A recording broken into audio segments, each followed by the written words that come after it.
So, good morning, friends. Today, our topic is Venn diagram generator. Venn diagram generator is actually a particle accelerator, ठीक है, which is made by Robert Jameson Van de Graaff in 1931. So, this is actually a particle accelerator, ठीक है. Van de Graaff generator को की working को समझने से पहले हमें दो कंसेप्ट क्लियर करने होंगे. पहला है कोरोना डिस्चार्ज. कोरोना डिस्चार्ज, ठीक है. सपोज कर लो हमारे पास टू स्फीयर्स हैं,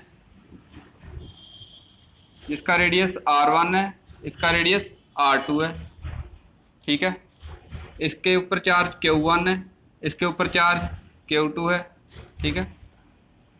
और इसका पोटेंशियल v1, इसका पोटेंशियल v2, ठीक है.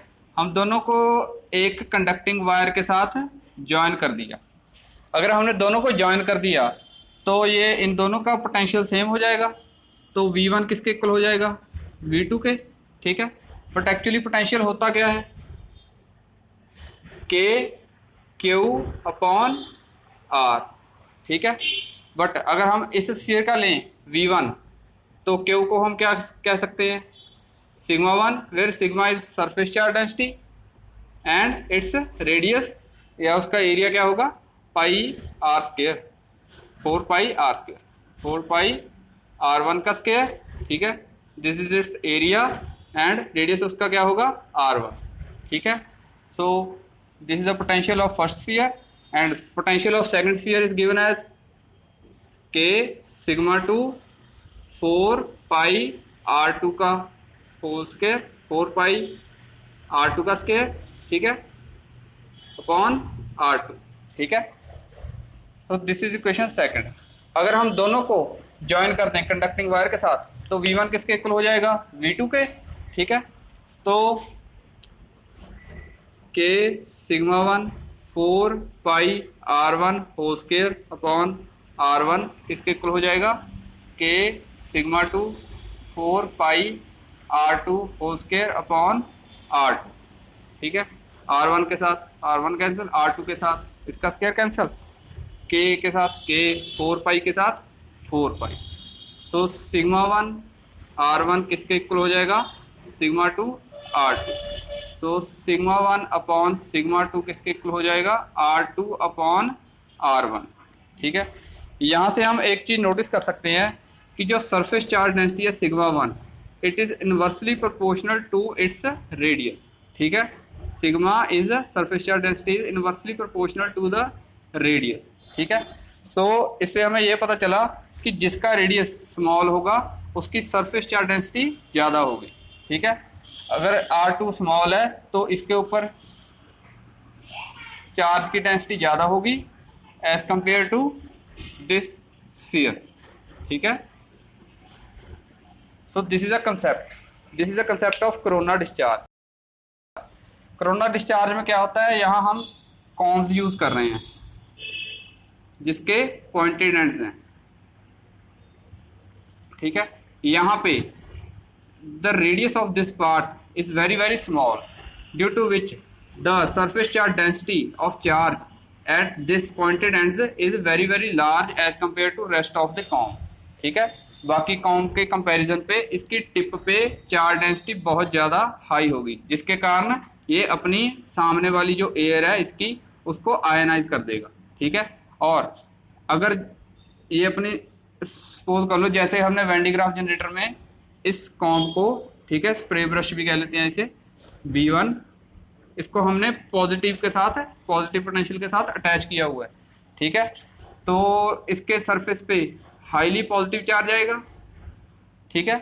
और ये जो इसके ये रही बेल्ट जो इसके सामने रोटेट कर रही है, ठीक है. ये इसके पॉजिटिव चार्ज होने के कारण ये अपनी जो आसपास की एयर है उसको कर देगा आयनाइज, ठीक है. इधरली साइड नेगेटिव इलेक्ट्रॉन्स आ जाएंगे और जो पॉजिटिव आयंस हैं उसको ये क्या करेगा? रिपेल करेगा और वो पॉजिटिव आयंस बेल्ट की तरफ जाएंगे और उस पर अटैच हो जाएंगे, ठीक है.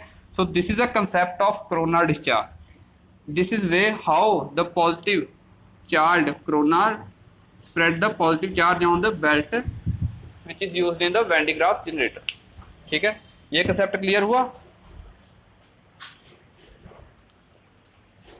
So our next concept is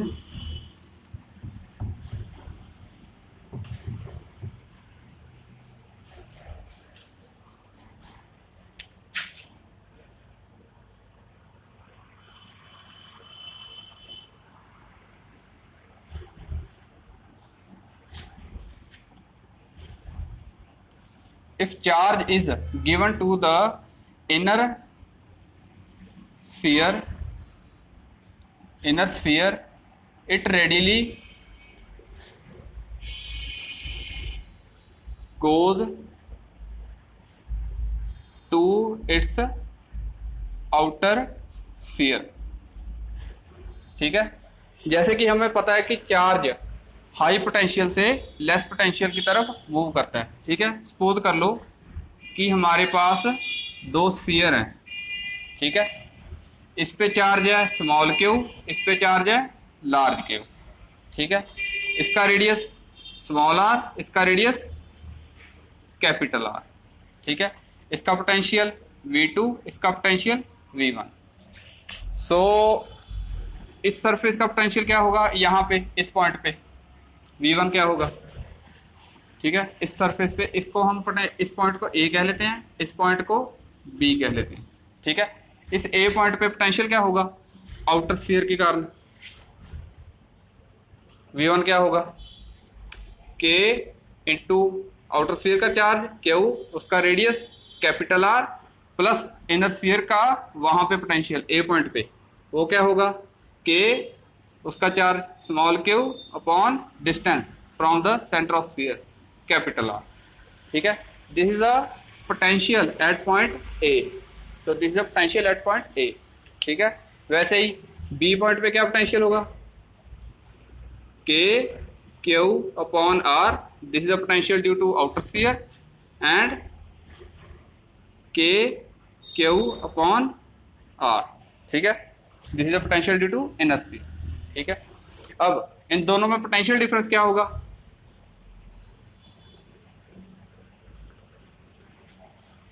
VA minus VB, sorry VB minus VA. This is the potential difference between outer sphere and the inner sphere. ठीक है, सो ये क्या होगा, VB क्या है, K Q upon capital R plus K Q upon small r minus K Q upon capital R minus K Q upon capital R. ठीक है, इसके साथ ये कैंसल. अगर हम K एंड Q को कॉमन ले लें तो क्या बचा, 1 upon R minus 1 upon capital R. ठीक है, सो यहाँ से हमें एक क्या पता चला, VB minus VA. This is the potential difference. ठीक है, सो 1 अपॉन ये स्मॉल r है. ठीक है, ये कम है बड़े कैपिटल R से. So this whole quantity will be positive. ठीक है, and this whole quantity will be positive due to which VB minus VA is positive. ठीक है, तो जहां से हमें पता चलता है कि VB क्या है, ग्रेटर देन VA. सो इसका पोटेंशियल ज्यादा है, इसका पोटेंशियल कम. तो अगर हम इन दोनों को कनेक्टेड करेंगे तो चार्ज सारा ज्यादा पोटेंशियल से कम पोटेंशियल की तरफ मूव करेगा. It is actually a particle accelerator which has the potential which offers the potential of 5 to 6 megavolts. ठीक है, एंड इसमें क्या होता है, सबसे पहले हमारे पास एक मेटल का हॉलो स्फीयर होता है. This is a metallic hollow sphere which stands on the insulated stand. ठीक है, which are made up of the plastic. ठीक है, ये इंसुलेटेड स्टैंड्स क्यों लिए, ताकि इस पे अगर कोई चार्ज आएगा तो वो ग्राउंड ना हो जाए. ठीक है, these are the two combs C1, these are the two combs C1 and C2. ठीक है, which have pointed ends. ठीक है, these are the metallic combs,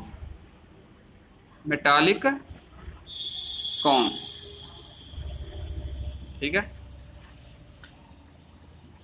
जो कॉम्ब C1 है, it is attached to the positive terminal of electric high tension power supply. ठीक है, of 10⁴ volt and whose negative terminal is grounded। ठीक है, और अगर पॉजिटिव टर्मिनल के साथ ये कॉम्प कनेक्टेड है तो कॉम्प के पॉइंटेड एंड्स पे क्या आएगा, पॉजिटिव चार्ज, जिसके कारण वो नेगेटिव चार्ज को अपनी तरफ अट्रैक्ट करेगा और पॉजिटिव आयंस को रिपेल करेगा, और जो पॉजिटिव आयंस को रिपेल करेगा वो किस पे अटैच हो जाएंगे, दिस इंसुलेटेड बेल्ट। ठीक है, these are the two pulleys P1 and P2 which rotate in the clockwise direction with the help of this electric motor। ठीक है, this is electric motor which rotates the pulley and due to which the belt which connects the pulley P1 and P2 rotates in the clockwise direction। ठीक है, अगर ये belt rotate करेगी, ठीक है, तो पॉजिटिव चार्ज किसकी तरफ जाएगा, ऊपर की तरफ, दिस इज द डायरेक्शन।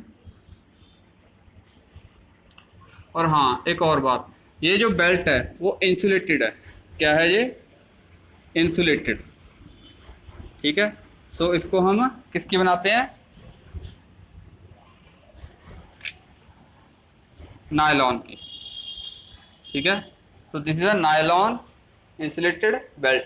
ठीक है, और हाँ, अगर यहाँ पे पॉजिटिव चार्ज अकोमुलेट होगा, ठीक है, ये जो मेटल है, ठीक है, उसका नेगेटिव चार्ज अपनी तरफ अट्रैक्ट करेगा, जिसके कारण इसके जो पॉइंटेड एंड्स हैं उसके ऊपर बहुत सारा नेगेटिव चार्ज आएगा।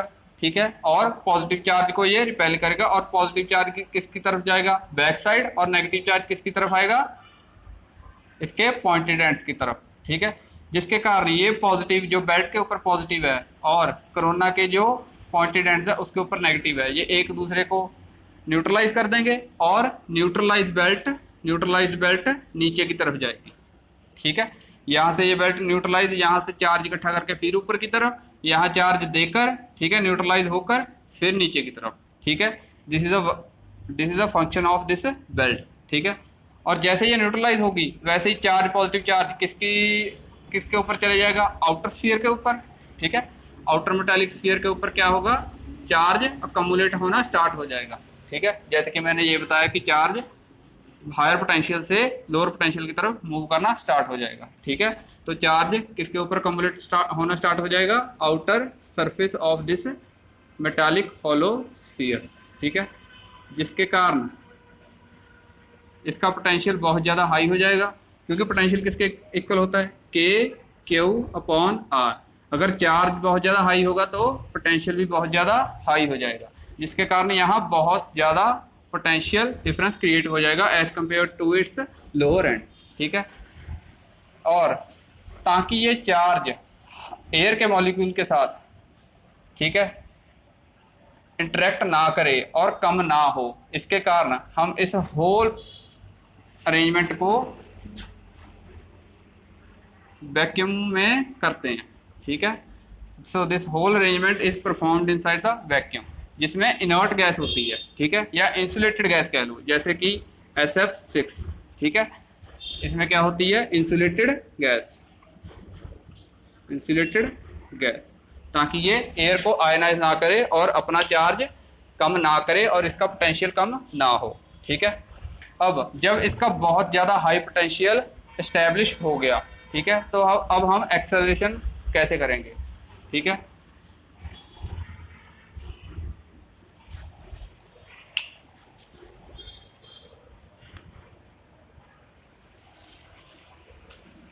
तो अब हम एक डिस्चार्ज ट्यूब लेंगे, डिस्चार्ज ट्यूब। ठीक है, so this is the opening of discharge tube, and इसके सामने हम रखेंगे टारगेट मटेरियल, जहां हमने पार्टिकल को एक्सेलरेट करके स्ट्राइक करवाना है for nuclear reactions, for nuclear disintegration. ठीक है, यहाँ पे सपोज कर लो हमने प्रोटॉन को क्या करना है, एक्सेलरेट। ठीक है, यहाँ पे पॉजिटिव पोटेंशियल है बहुत ज़्यादा, और डिस्चार्ज ट्यूब का जो लोअर एंड है उसको हमने क्या कर दिया, ग्राउंडेड। ठीक है, ग्राउंडेड कर दिया, तो यहाँ पोटेंशियल 0 हो जाएगा, ऊपर जाके बहुत ज़्यादा हाई पोटेंशियल हो जाएगा, अप्रॉक्सीमेटली 4 to 6 मेगावोल्ट्स का। ठीक है, so due to this high potential the positive charge particle get accelerated toward its negative less potential with very high speed. ठीक है, इस पोटेंशियल डिफरेंस की वजह से ये बहुत ज़्यादा स्पीड के अपने टारगेट पार्टिकल के साथ स्ट्राइक करेगा और जो भी हमें चाहिए न्यूक्लियर रिएक्शन या न्यूक्लियर डिसइंटीग्रेशन वो काम करेगी। ठीक है, so this is a proper working of Van de Graaff generator.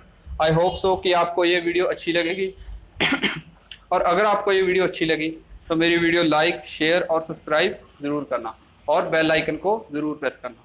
So thank you for watching.